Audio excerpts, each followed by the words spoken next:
Jonny Bairstow's brilliance sees England deliver on Ben Stokes' promise of a new mindset in the most emphatic manner.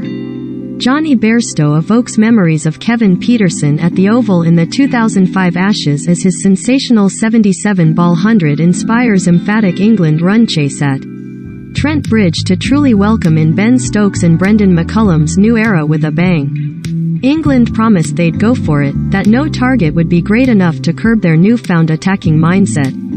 And boy did they deliver on that promise. Set a challenging 299 in 72 overs to win the second test at Trent Bridge, and the series, England didn't just reach their target, they obliterated it. Courtesy of one of the greatest ever hundreds in Test cricket. Sponsored link. She marks 69th birthday as media praise grows. Nikkei Asia. Recommended by Jonny Bairstow smashed a simply staggering 136 off 92 balls in the afternoon sunshine in Nottingham. A tea-time ham and cheese toastie, apparently the fuel for an astonishing assault that propelled England from 139 to 4 at the interval. The game very much still in the balance, to victory a mere 16 overs. Bairstow blasts England to stunning win and series victory. England vs New Zealand second test, Day 5 highlights. Scorecard. England vs New Zealand, second test.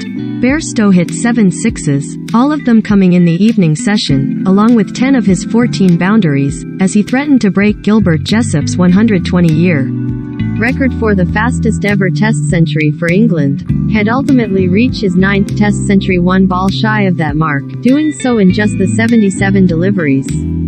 The devastating display of hitting had echoes of the 2005 Ashes game at the Oval, when Brett Lee went at Kevin Pietersen with the Ashes on the line. Said Sky Sports' Michael Atherton. On that occasion, England were 127-5 at lunch on Day 5, with a lead of 133, needing to bat out the day in order to regain the Ashes for the first time in 18 years. Pietersen, 35 not out at the time, was peppered by short balls in a blistering spell of short-pitched bowling after lunch by Lee and decided to take him on, smashing 2 sixes and 4 fours from his next 3 overs to change the game. KP was wondering, do I stick or twist, and thought, I am going to go for it. Bairstow was the same, Atherton added. The difference being, Bairstow didn't target just one of the New Zealand attack, no bowler was safe. England, and the gobsmacked masses watching on in the stands, will no doubt have anticipated a nervier finish, 27 runs required from a nail-biting final 26 balls perhaps. But when Bairstow was finally dismissed, edging the brilliant Trent Boult behind, that equation was in fact 27 from 26 overs. That is truly one of the great test match hundreds seen anywhere, Nasser Hussain said on commentary. And it would have to be in order for Ben Stokes, of all people, to play second fiddle, despite cracking 4 sixes and 10 boundaries of his own in an unbeaten 70-ball 75.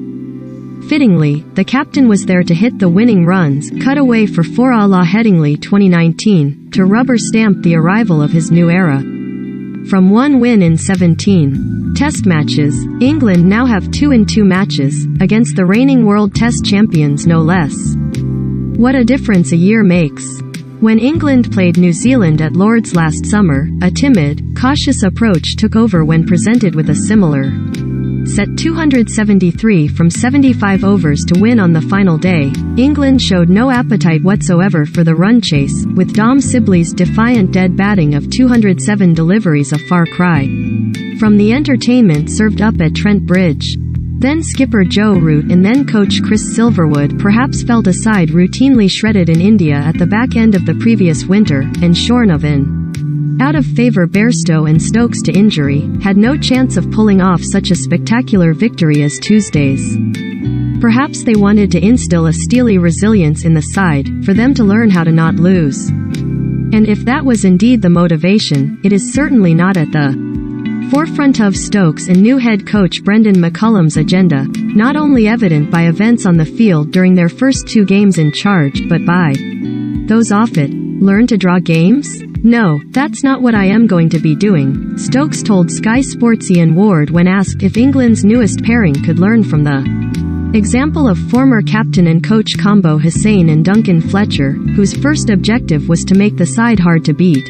In his unveiling as captain, Stokes also spoke about his desire for his team to comprise of selfless cricketers who make decisions based on winning games.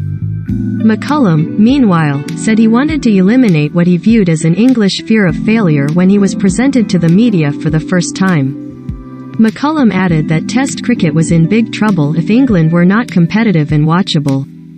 "I think Test cricket has been on a slightly downward path, and the only people who can change that really are England," he said. "They have a real opportunity to make significant change and hopefully inspire the next generation of cricketers to want to play Test cricket rather than just 20 are the shorter forms of the game."